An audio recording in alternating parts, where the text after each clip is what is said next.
मुलाकात थी, उस दिन से ही तू मेरे साथी, उस दिन से ही तू मेरे साथ थी। फिर तोड़ दी कसम सारी प्यार की, तोड़ दी कसम सारी प्यार की, तुझे हुई ना फिकर तेरे यार की। अब हद हो गई है इंतजार की, जुदाई तेरी जान ले गई, जुदाई तेरी जान ले गई।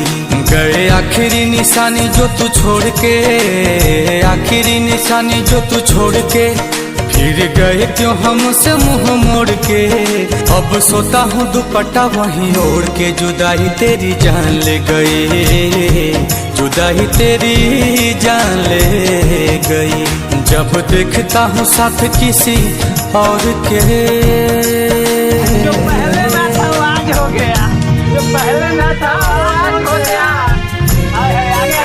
आगे देखना दिमाग खराब हो गया मेरे चक्कर में, बर्बाद हो गया, बर्बाद हो गया। तुम्हारे बारे में अब कोई बात नहीं करते, तुम्हारे बारे में अब कोई बात नहीं करते, तुम्हें सोच कर अपना वक्त बर्बाद नहीं करते।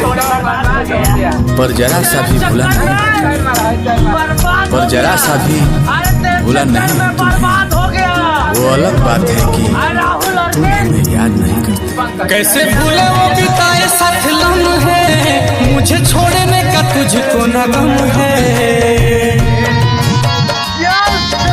ओ कैसे भूले वो बिताए साथ लम्हे, मुझे छोड़ने का तुझको न गम है, मुझे छोड़ने का तुझको न गम है। दिया दिल को जो तुमने जख्म है, दिल को जो तुमने जख्म है, नील कमल का टूटा भरम है।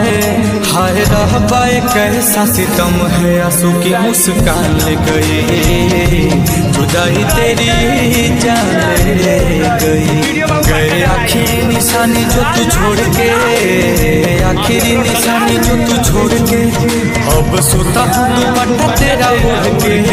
चल गए नाता गहनों से जोड़ के, जुदाई तेरी जान ले गई, जुदाई तेरी जान ले गई। जब देखता हूँ साथ किसी और के।